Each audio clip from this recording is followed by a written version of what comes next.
안녕하세요. 와이메커 여러분. 러셀의 나는 기독교인이 왜 아닌가라는 제목. 오늘은 감정적 요구에 대해서 러셀의 생각을 들어보도록 하겠습니다. 감정적 요구.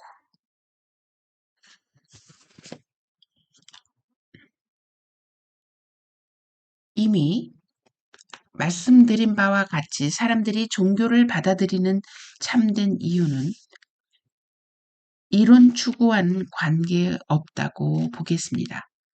그것은 감정의 기반을 두고 있는 것입니다. 흔히 종교는 사람에게 덕성을 갖추어 주기 때문에 종교를 욕하는 것은 옳지 않다는 말을 사람들은 듣게 됩니다. 나도 그런 말을 들었습니다. 그러나 나는 그렇게 생각지는 않습니다. 여러분은 사무엘 버틀러의 다시 가본 에어원이라는 책에 나오는 이 이야기를 바꿔친 노래를 잘 아실 것입니다.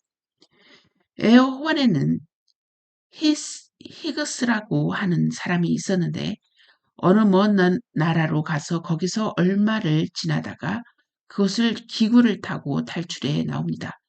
20년 후에 그는 다시 그 나라로 가보니 거기에는 새 종교가 생기고 자기가 해의 아들로서 숭상되고 있음을 알게 되며 자기가 하늘로 올라갔다는 것입니다.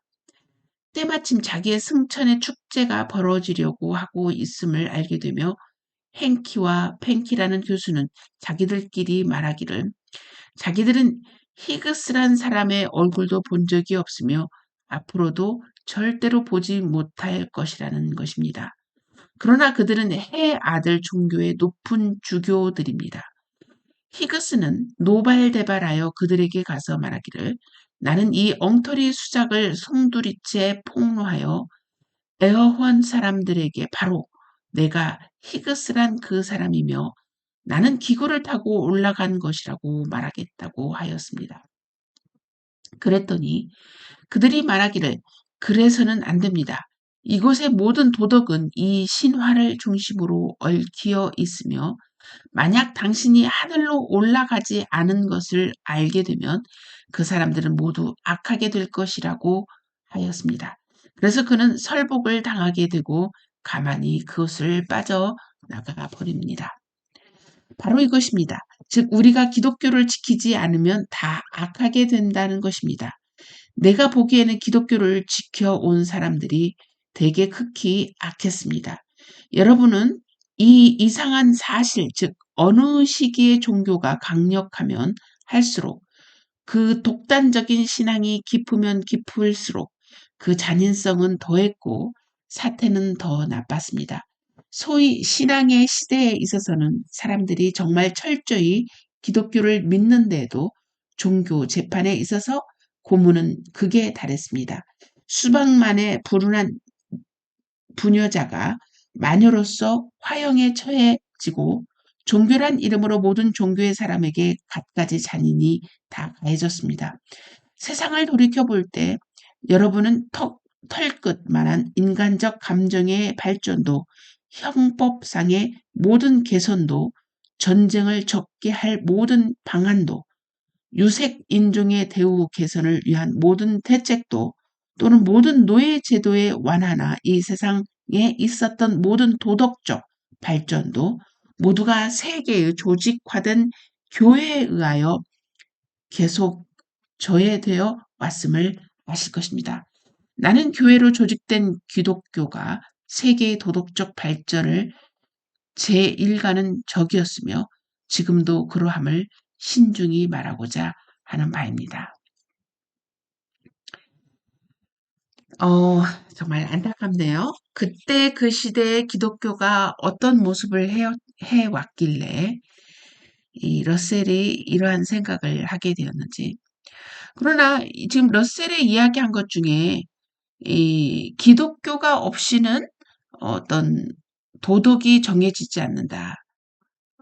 라고 하는 거는 제가 동의하지 못하는 것이 여러분, 기독교가 아닌 이 사회를 유지시키기 위해서 우리가 도덕을 지켜야 된다는 것은 모든 사회학자가 이야기를 하고 있습니다.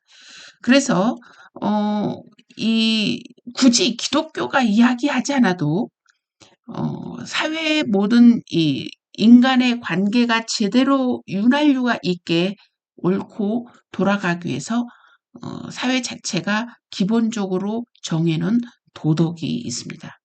그것들을 C.S. 루이스는 기본 도덕이라고 하죠. 그래서 기본 도덕을 이 C.S. 루이스는 정의, 절제, 분별, 꿋꿋함 이런 이 네 가지의 이런 도덕을 정해놓고 이 우리가 비록 종교인이 아니라도 이 네 가지를 우리가 신실하게 지켜나간다면 사회가 유지가 되고 또 그런 사회에서는 행복을 또 계속해서 유지해 갈 수 있다라고 얘기합니다. 비록 이 기독교가 이야기하지 않고 다른 종교가 이야기하지 않았어도 기본적인 사회가 돌아가기 위해서는 이런 기본 도덕을 이야기하는 것이죠. 사실 기독교가 요구하는 것은 여기에 더 어떤 기본 도덕 이외에 신학적 도덕을 이야기하고 있습니다. 더 나아가서 어떤 하나님의 존재 또 예수 그리스도에 대한 존재를 믿고 하는 믿음 또 소망, 사랑 이런 신학적 도덕을 더 요구하기도 합니다. 그런데 그래서 기독교만이 어떤 도덕을 이런 요구했다라고 하는 것은 조금 우리가 이해할 수 없는 거고요. 또 이 러셀의 이야기한 이런 그 종교만이 어떤 감정적인 요구를 한다. 여러분 사실 그렇습니다. 이 마치 종교는 감정적인 것을 굉장히 많이 요구하는 것 같아 보이기도 합니다. 그러나 이 감정적 요구를 요구하는 건 있는 반면에 그 감정적인 것이 계속 유지되기 위해서는 이성과 또 거기에 따르는 베이스, 아규먼트, 근거가 분명히 제시되어야 하겠지요. 계속적인 감정을 우리가 유지되게 하기 위해서는 그래서 우리는 더욱더 기독교는 감정의 종교가 아니고 의지와 어떤 이성과 어떤 그거에 기반된 종교이라는 것을 계속적으로 이야기하고 있습니다. 그것은 바로 우리가 성경을 바라볼 때 어떤 천년의 역사 가운데 그 수많은 저자들의 그 일치성, 있을 수 없는 어떤 consistency, 일관성, 이런 모든 것들이 감정에 기반되어 있지 않은 종교라는 것을 보여주는 신뢰가 되겠지요. 그러나 러셀의 당시에 기독교의 모습 속에서 이해할 수 없는 여러 가지 모습들이 어쩌면 이 러셀에게 이러한 생각을 가져오게 하지 않았나 하는 생각을 하게 됩니다. 또 다음 시간에 계속 하겠습니다.